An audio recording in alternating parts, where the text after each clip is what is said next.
എല്ലാവരും പങ്കുവെച്ചൊരു സത്യമുണ്ട്. മറ്റൊന്നുമല്ല, ദൈവം ഇന്ത്യ രാജ്യത്ത് അയച്ച ഉണർവിനെ കുറിച്ച് എല്ലാവരും പറഞ്ഞു. 3 സംസ്ഥാനങ്ങൾ കർത്താവിലേക്ക് തിരിഞ്ഞുകൊണ്ടിരിക്കുക.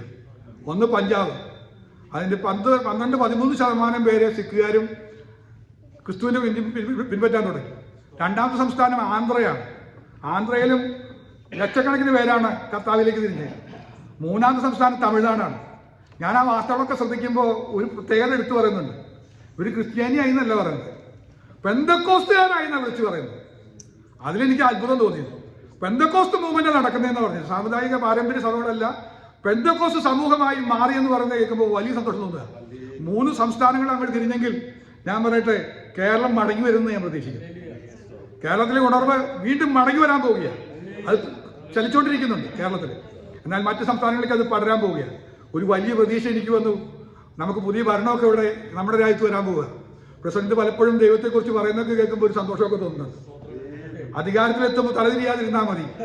എല്ലാവരും ദൈവത്തിലേക്ക് തിരിക്കാനും രാജ്യം ക്രിസ്തുവിലേക്ക് നയിക്കുവാനും ഒരു അഭിഷേകം തന്റെ ദാസന് വരാൻ വേണ്ടി ഭരണകർത്താക്കൾക്ക് വേണ്ടി നമ്മൾ പ്രാർത്ഥിക്കുമ്പോൾ ഒരു വാചകം ചേർത്ത് പ്രാർത്ഥിക്കും. കർത്താവെ, ഒരു അഭിഷേകം പകർന്ന് ക്രിസ്തുവിലേക്ക് തിരിയുവാൻ, ജനത്തെ ക്രിസ്തുവിലേക്ക് നയിക്കുവാൻ കർത്താവെ ഒരു അഭിഷേകം തന്റെ നാമത്തിൽ പകരണമേ. മറ്റന്യായമായ വാക്കുകൾ വരാതെ ക്രിസ്തുവിനെ ഉയർത്തുന്ന വാക്കുകൾ തന്റെ നാവിൽ വരുവാൻ കൊണ്ട് നമ്മൾ പ്രാർത്ഥിച്ചാൽ മതി. നമ്മൾ പ്രാർത്ഥിക്കണം. അതാണ് എൻ്റെ വഴി. ഓർത്ത് ദൈവത്തെ സ്തുതിക്കുകയാണ്. ഇന്ന് നമ്മൾ അതുപോലെ 2 സെക്ഷനായിട്ടാണ് പ്രാർത്ഥന നടക്കുന്നത്. 11:45 ആകുമ്പോൾ കർത്താവിദാസൻ വിജയ് പാസ്റ്റർ തുടർന്നുള്ള ഇംഗ്ലീഷ് സെക്ഷൻ മുന്നോട്ട് കൊണ്ടുപോകും. ഒടുവിലായിട്ട് ജോർജ് അങ്കിൾ നമ്മളോട് വലർത്തുനിന്ന് സംസാരിക്കും. പ്രാരംഭമായിട്ട് സങ്കീർത്തനത്തിൽ നിന്ന് നമുക്ക് ചെയ്യാനായിട്ട് താല്പര്യപ്പെടുകയാണ്. അടുത്ത ആഴ്ച വിൻസെന്റ് ബ്രദർ അല്പനേരം സംസാരിക്കും. അതിൻ്റെ അടുത്ത ആഴ്ച ബിനിൽ ബ്രദർ സംസാരിക്കും. അതിൻ്റെ അടുത്ത ആഴ്ചയ്ക്കും ബ്ലാസം ബ്രദർ വരുന്ന ഞാൻ പ്രതീക്ഷിക്കുന്നു. അങ്ങനെ ഒരു റൊട്ടേഷനായിട്ട് എല്ലാവർക്കും അവസരം കൊടുക്കാൻ പോവുകയാണ്. അപ്പോൾ എല്ലാവരും ഒന്ന് കരുതി വരണം. ഞാൻ എല്ലാവരും പരസ്യമായിട്ട് ഇപ്പോഴേ പറഞ്ഞതെന്താണെന്ന് വെച്ചാൽ, നിങ്ങൾ പ്രാർത്ഥിക്കുമ്പോൾ ഒന്ന് പ്രാർത്ഥിക്കണം അവർക്ക് വേണ്ടി. നിങ്ങളത് പലപ്പോഴും പാസ്റ്റർമാർക്ക് വേണ്ടി പ്രാർത്ഥിക്കാറുള്ളൂ. അത് പോരാ. ദൂത് പറയാൻ വേണ്ടി നമ്മൾ പ്രാർത്ഥിച്ചു കഴിഞ്ഞാൽ ദൈവം അവർക്ക് ദൂത് കൊടുക്കും. പ്രസംഗിക്കാൻ എല്ലാവർക്കും പറ്റും. മുമ്പിനാട് കുറേ പ്രസംഗങ്ങൾ നടന്നു. പലരും വന്ന് പ്രസംഗിച്ചത് അവർ പ്രസംഗിച്ചു എന്നേ ഉള്ളൂ. ദൂതൊന്നും വന്നില്ല. ദൈവം അവർക്കൊരു ആലോചന പറയാൻ കഴിഞ്ഞില്ല അവർക്ക് പലർക്കും. എന്താ കുഴപ്പം? എന്തെങ്കിലും പ്രസംഗം കേട്ടാൽ ചലനമൊന്നും ഉണ്ടാകുന്നില്ല. എന്തോ പറഞ്ഞു, പുതിയ ഒരു സന്ദേശം കിട്ടിയില്ല, പുതിയൊരു ആശയം കിട്ടിയില്ല, ഒരു തിരുത്തൽ വന്നില്ല, ഒരു മാനസാന്തരം വന്നില്ല, ഒരു കത്തലുണ്ടായില്ല. അങ്ങനെയൊക്കെ വന്നു കഴിഞ്ഞാൽ അത് വളരെ പ്രശ്നമാണ്. അത് വരാൻ പാടില്ല. ദൈവസഭയിൽ നടക്കുന്ന ഓരോ ശുശ്രൂഷയിലും ആത്മാവിൻ്റെ ഒരു പരിവർത്തനം ഉണ്ടാകണം. അതാണ് എൻ്റെ പ്രതീക്ഷ. ഈ വർഷം ഞാൻ പ്രതീക്ഷിക്കുന്നത് ദൈവസഭയ്ക്ക് ഒരു വലിയ മാറ്റം ഞാൻ പ്രതീക്ഷിക്കുക. പതിവ് പോലെ അവർ ആലയത്തിൽ പോയി എന്ന് പറഞ്ഞ സിസ്റ്റം മാറുകയാണ്. ദൈവസഭയിൽ ഒരു മാറ്റം വരാൻ പോവുകയാണ്. എത്ര പേര് വിശ്വസിക്കുന്നുണ്ട്? സ്തോത്രം. ഞാൻ അതിൽ പ്രതീക്ഷിക്കുന്നത്, കർത്താവ് എനിക്കൊരു നിയോഗം തന്ന ഒരു അഭിഷേകം തരുന്നത്, ഈ വർഷം ഞാൻ പ്രതീക്ഷിക്കുന്നത് വിശ്വസിക്കുന്നതിന്റെ അപ്പുറത്തുള്ള അത്ഭുതങ്ങൾ ദൈവസഭയിൽ നടക്കാൻ പോവുക. നമ്മൾ വിചാരിക്കുന്നതിന്റെ അപ്പുറത്തുള്ള അത്ഭുതങ്ങൾ നടക്കാൻ പോവുക. ദൈവം ചിലരെ അങ്ങ് സൗഖ്യമാക്കും. ദൈവം ചില വിടുതലുകൾ ദൈവസഭയിലായിരിക്കും. ഞാൻ വിശ്വസിക്കുകയാണ്. അതിന്റെ ശക്തി ആവരിക്കാൻ തൊക്കണം. ദൈവസഭ ഒന്ന് ഒരുക്കപ്പെട്ടാൽ ശക്തിയായി ആത്മാവിന്റെ ശക്തി ദൈവസഭയിൽ വീശിയടിക്കും. അത് നമ്മളെ ഓർത്ത് സ്പർശിക്കും. തട്ടിയിടുന്ന വിധത്തിൽ, ഓ ഹല്ലേലൂയ, ഇരുന്ന് തുറപ്പെട്ട വിധത്തിലായിരുന്നെങ്കിൽ ഞാൻ പറയട്ടെ, ഈ വെളിച്ചം, ഈ ശക്തി നമ്മെ സ്പർശിക്കുന്ന ദൈവശക്തിയായി വ്യാപരിക്കുമെന്ന് വിശ്വസിക്കുക.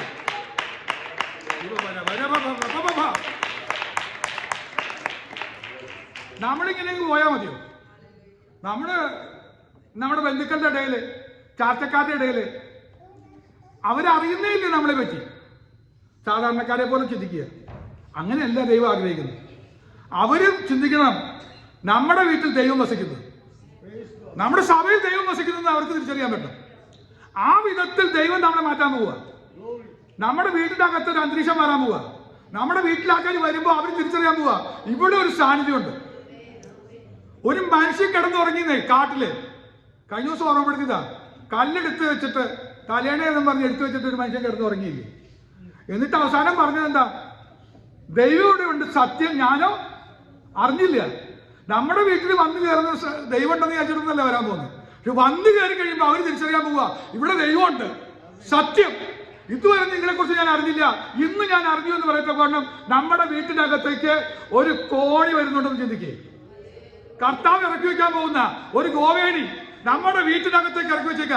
നമ്മൾ കടന്നിറങ്ങുന്ന നമ്മുടെ വാസസ്ഥലത്തേക്ക് ഇറക്കി വെക്കുന്ന ഗോവേണിയിലൂടെ ദൂതന്മാർ കയറി ഇറങ്ങുകയും ചെയ്യുന്ന തിരുസാന്നിധ്യം. ഓ ദിവ ഭാര ഭാര സന്ത രഥ രഥ. അതിന്റെ മുകളിൽ നിന്ന് അവൻ അവനോട് അരുളി ചെയ്തു. ദൈവശബ്ദം കേൾക്കുന്ന ഭവനമായി മാറാൻ പോവുക. ദൈവസഭയിലേക്ക് ഒരു കോണി ഇറങ്ങി നിൽക്കുന്നുണ്ട്. ഞാനത് ദർശനത്തോടെ കാണുകയാണ്. ഇതിന്റെ അകത്തേക്ക് ദൂതന്മാർ കുനിഞ്ഞു നോക്കിക്കൊണ്ടിരിക്കുന്ന അനുഭവത്തെക്കാൾ ഉപരിയായി ഞാൻ പറയാ, അവരെ ഇറങ്ങി വന്നുകൊണ്ടിരിക്കുക. ദൂതസഞ്ചയം ഇറങ്ങി വന്നുകൊണ്ടിരിക്കുക. നമ്മുടെ കുഞ്ഞുങ്ങളെ തൊടാൻ പോവുക. ഓ, നമ്മുടെ യവനക്കാരെ സ്പർശിക്കാൻ പോവുക. ദൂതന്മാർ ഇറങ്ങി വരാൻ പോവുക. Glory glory glory glory. വായിച്ച സങ്കീർത്തന ഭാഗത്തേക്ക് വേഗം കിടന്നു വരിക. എഴുതൽപ്പെടുക. വളരെ ചെറിയൊരു സങ്കീർത്തനമാണ്. പക്ഷെ അവിടെ വായിക്കുന്നത് 114 സങ്കീർത്തനം. ഇസ്രായേലിൽ നിന്നും യാക്കോബിൻ ഗ്രഹം അന്യഭാഷയുള്ള ജാതികളുടെ ഇടയിൽ നിന്നും പുറപ്പെട്ടപ്പോൾ ഒരു സംഭവം പറയാം. ജനം പുറപ്പെട്ടു, ജാതികളുടെ ഇടയിൽ നിന്ന് പുറപ്പെട്ടു. ദൈവസഭയെ കുറിച്ചുള്ള കാഴ്ചപ്പാടാണ്. നമ്മളെ കുറിച്ചുള്ള ദൈവത്തിന്റെ ഒരു കാഴ്ചപ്പാടാണ്. നമുക്ക് വല്ല ചേഞ്ച് വേണം. നമുക്ക് ദൈവസന്നിധിയിൽ നിന്ന് ദൈവത്തിന്റെ കൃപ പ്രാപിക്കണം. ഒന്ന്, നമ്മൾ പുറപ്പെടണം. ജാതീയമായ എല്ലാ ചിന്തകളിൽ നിന്നും പുറപ്പെടണം. അപ്പൊ ജാതികളുടെ വിഗ്രഹങ്ങൾ വെള്ളിയും പൊന്നുമാണ്.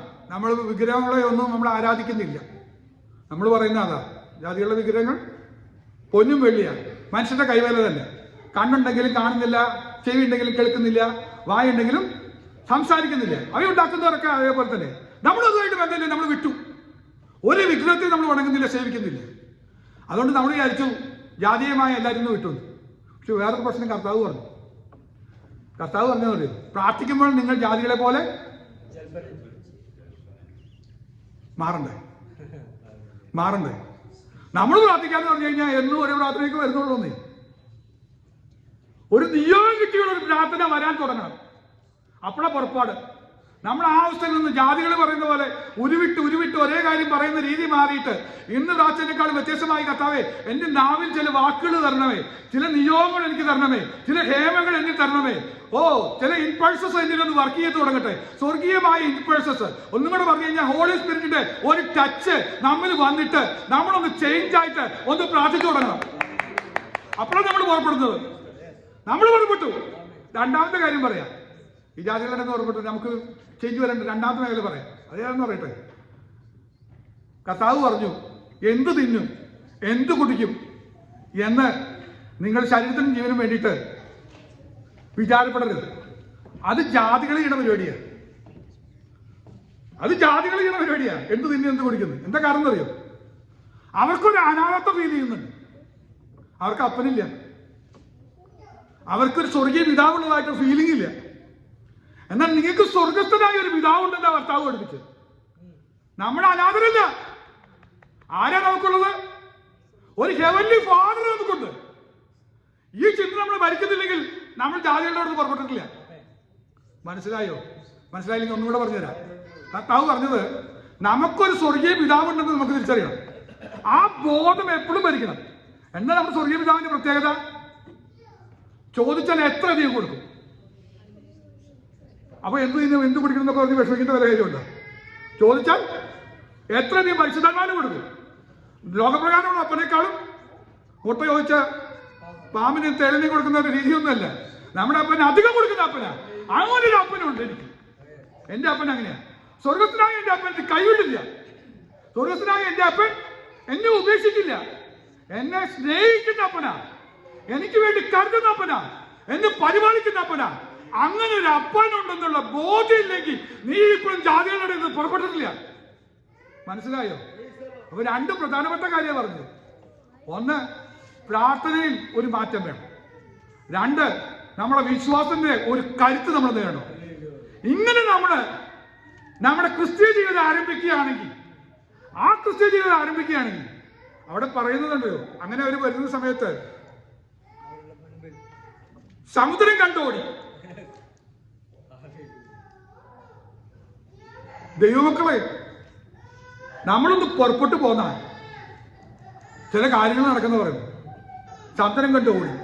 യോർദാനെ, നീ പിൻവാങ്ങിപ്പോയി. പർവ്വതങ്ങൾ മുട്ടാടികളെ പോലെയും കുന്നുകൾ കുഞ്ഞാടികളെ പോലെയും തുള്ളി. സമുദ്രമേ, നീ ഓടുന്നതെന്ത്? യോർദാനെ, നീ പിൻവാങ്ങുന്നതെന്ത്? പർവ്വതങ്ങളെ നിങ്ങൾ മുട്ടാടികളെ പോലെ, കുന്നുകളെ നിങ്ങൾ കുഞ്ഞാടികളെ പോലെ തുള്ളുന്നതെന്ത്?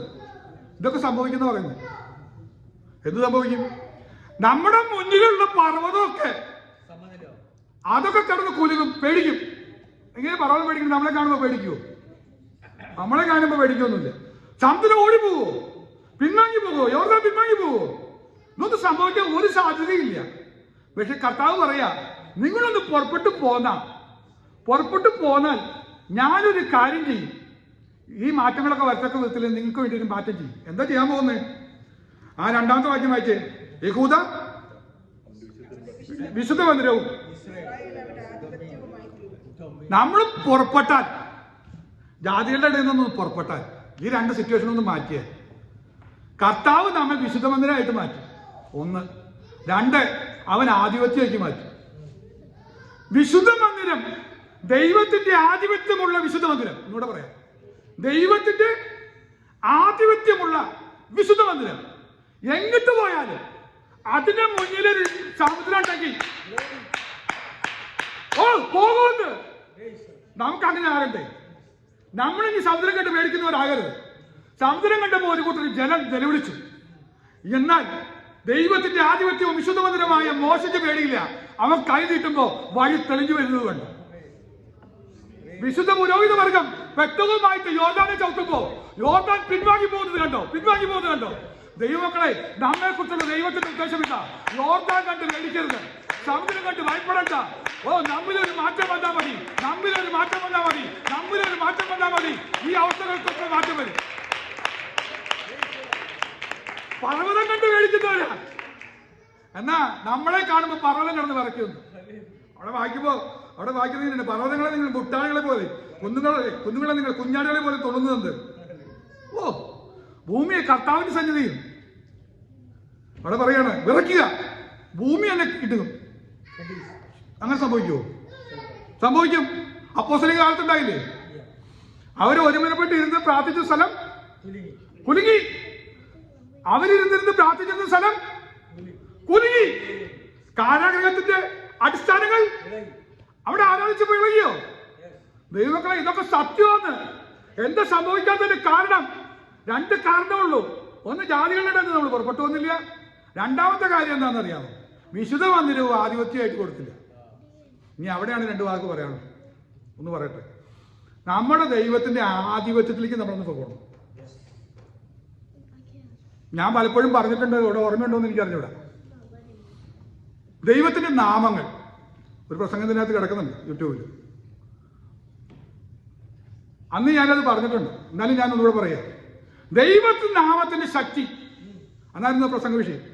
ദൈവനാമത്തിന്റെ ശക്തി. നമുക്ക് ഏതാണ് ആവശ്യമുള്ളത് ആ നാമം എടുത്ത് ഉപയോഗിക്കണം. ദൈവത്തിന് കുറേ നാമങ്ങളുണ്ട്. അതിനൊരു എക്സാമ്പിൾ ഞാൻ പറഞ്ഞു. അത് വേറൊന്നുമല്ല. മല്ലനായ ഗോലിയാത്തിനെ കണ്ടപ്പോ ഒരു മനുഷ്യൻ പറയാ, ഒരു ബാലകൻ പറയാ, ഒരു യവനക്കാരൻ പറയാ, ഈ മലനെ കണ്ട് പേടിക്കണ്ട. അതെന്താ ധൈര്യം?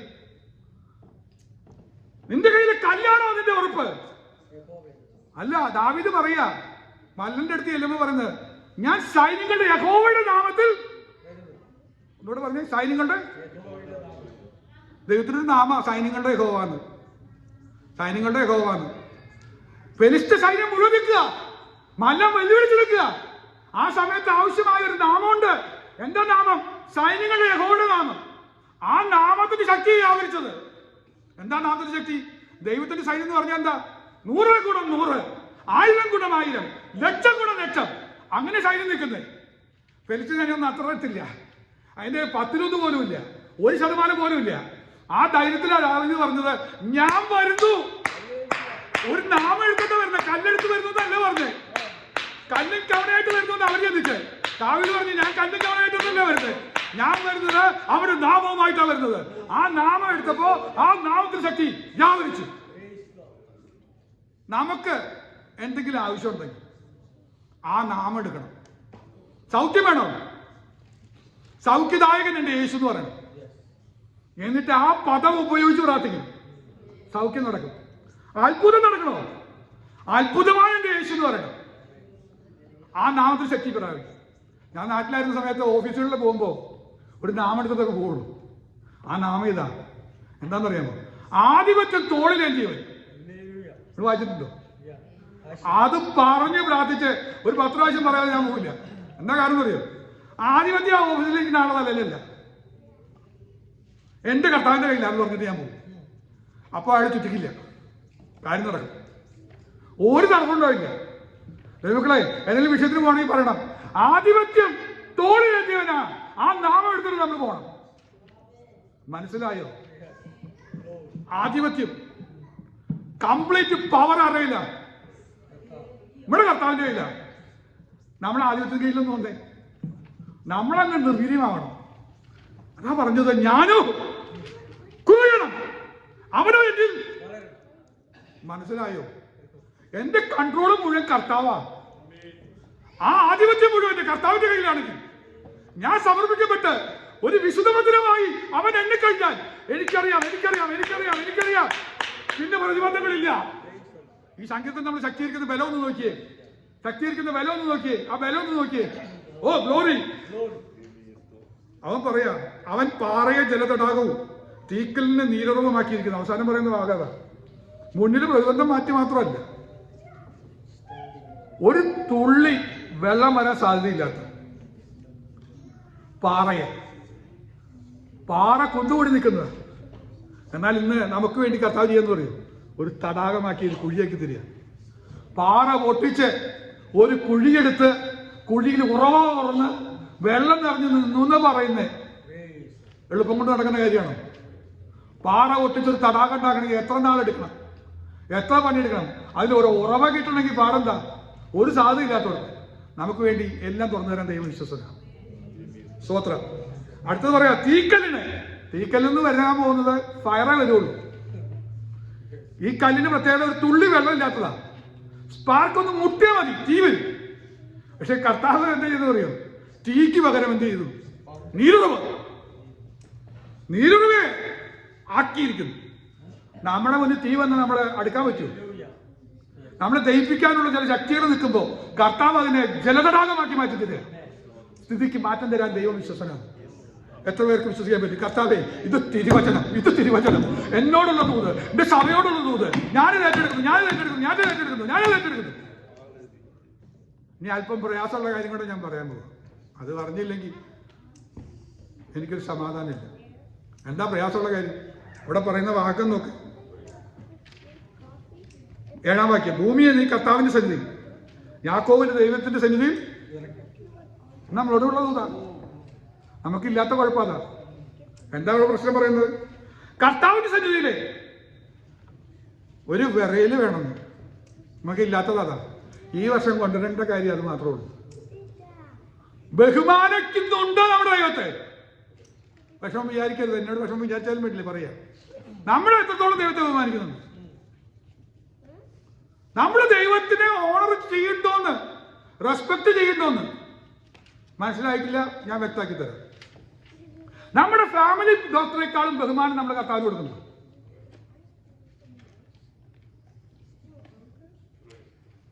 അതെന്താ അങ്ങനെ പറഞ്ഞത് മനസ്സിലായില്ല, വ്യക്തമാക്കാം. ഫാമിലി ഡോക്ടർ അപ്പോയിന്റ്മെന്റ് തന്ന അപ്പോയിന്റ്മെന്റ് സമയത്തിന് 10 മിനിറ്റ് മുമ്പ് നമ്മളവിടെ പോയി കസേരയിൽ പോയിരിക്കുക, ഇൻഷുറൻസ് കാർഡ് നീക്കിയിട്ട്. എന്തൊരു റെസ്പെക്റ്റാ! അയാളുടെ സമയം വേസ്റ്റ് ആക്കരുത്, നമ്മൾ കൃത്യസമയത്തല്ലോ. എന്തൊരു റെസ്പെക്റ്റ്! നമ്മുടെ ജോലിയേക്കാൾ റെസ്പെക്ട് ചെയ്യുന്നുണ്ടോ നമ്മുടെ കർത്താവിനെ? എല്ലാവരും വേണമെങ്കിൽ എനിക്കറിയാം. എന്തിനു വേണ്ടി പറയുന്നതെന്ന് അറിയാമോ? ഈ ഒരു ഒറ്റ കാര്യം ചെയ്താൽ കിട്ടാൻ പോകുന്ന അനുഗ്രഹത്തെ കുറിച്ച് പറയാനാണ്. എന്നെ മാനിക്കുന്നവനെ നമ്മൾ മാനിക്കുന്നില്ല. നമ്മുടെ ഫാമിലി ഡോക്ടറെ പോലും അത്രത്തോളം നമ്മൾ ബഹുമാനിക്കുന്നില്ല. നമ്മുടെ ജോലിയെ നമ്മൾ കൊടുക്കുന്ന റെസ്പെക്ട് പോലും നമുക്കില്ലെന്ന് കർത്താവിന്റെ തിരുസന്നിധി വരാൻ നമുക്കുണ്ടോ? ജോലി സമയത്ത് ആരെങ്കിലും 10 മിനിറ്റ് ലേറ്റ് ആയിട്ട് പോകാറുണ്ടോ? ഞാനൊക്കെ ഒരു 15 മിനിറ്റ് നേരത്തെ ചെല്ലും. കൃത്യസമയത്ത് ക്ലോക്കിങ് ചെയ്യണം. 1 മിനിറ്റ് വൈകിയ $2 പോകുന്ന 25 സെന്റ് പോകുന്ന ഓർത്തിട്ടല്ല, ഒരു ഭയമുണ്ട്. ആ ജോലിയോട് ബഹുമാനമുണ്ട്, ജോലി പോരുതെന്നൊക്കെ ഓർത്തിട്ട്. ഇത്രയെങ്കിലും നിങ്ങൾ റെസ്പെക്ട് നമ്മുടെ ദൈവത്തോട് കാണിച്ചിട്ടോ ഇല്ലേ? എന്താ പറ്റാത്ത? നമുക്ക് ഭയമില്ല, ദൈവത്തോട് ബഹുമാനമില്ല എന്ന് മടങ്ങി വരും. അറ്റ്ലീസ്റ്റ് ഈ മിനിമം ലെവലിലേക്കെങ്കിലും വരികയാണെങ്കിൽ. ഞാൻ എന്താ ഓടി വന്ന് നിൽക്കുന്നതിന് കാരണം അറിയോ? എനിക്ക് എന്റെ ദൈവത്തെ പേടിയാ. ഒന്ന് തൊട്ടാ മതി, കാലുളുക്കും. ഞാൻ അനുഭവിച്ചിട്ടുള്ളവനാ. കാലുളുക്കി ഞൊണ്ടിയൊക്കെ നടന്നിട്ട് എനിക്ക് അനുഭവമുണ്ട്. യാക്കോബിനെ തൊട്ടപ്പോ അവൻ തട ഉളുക്കി, പിന്നെ അവൻ ഞൊണ്ട് നടന്നു വായിക്കുന്നത്. നമുക്ക് പേടിയില്ല. എനിക്ക് ഭയാ എന്റെ ദൈവത്തെ. ഭയപ്പെടേണ്ട കാര്യമുണ്ടോ? പുതിയ നിയമ വിശ്വാസികളാണ് നമ്മളങ്ങ് പഠിച്ചു വെച്ചിരിക്കുക. ദൈവം സ്നേഹവാനാ. തന്റെ കാര്യം ദൂർന്നു പോയിട്ടില്ല, അവന്റെ ദൈവം ദൂർന്നു പോയിട്ടില്ല. പക്ഷെ നിങ്ങൾ ദൈവത്തെ പരീക്ഷിക്കരുത്. ഈ പറയാനുള്ള കാര്യം ഭയത്തോടെ ഹോയെ സേവിക്കുക, വിറയിലൂടെ അവനെ ഘോഷിക്കുക. പറ്റുമോ? ഇങ്ങനെ പറ്റുള്ളൂ. ഞാൻ വാക്കണം നിർത്തുക. ഈ ഒരു ചേഞ്ച് നമുക്ക് വന്ന ഈ വർഷം നമ്മൾ വിജയിക്കാൻ പോവുക. മനസ്സുണ്ടെങ്കിൽ മതി. ഞാൻ ആരും നിർബന്ധിക്കൊന്നുമില്ല. ഞാൻ ഇവിടെ 9:30 സ്റ്റാർട്ട് ചെയ്തു. 1 മിനിറ്റ് വൈകുന്നത് സംശയമുണ്ട്. ഞാനിവിടെ ഉണ്ട്, സ്റ്റേജിലുണ്ട്. ദൈവത്തെ സ്തുതിച്ചു തുടങ്ങി, പ്രാർത്ഥിച്ചു തുടങ്ങി. കുറച്ചധികം സമയം പ്രാർത്ഥിക്കാൻ സമയം കിട്ടും. ജനം വരാത്തോണ്ടാണ്. സ്തോത്രം. ദൈവമക്കളെ, എന്താ കാരണം?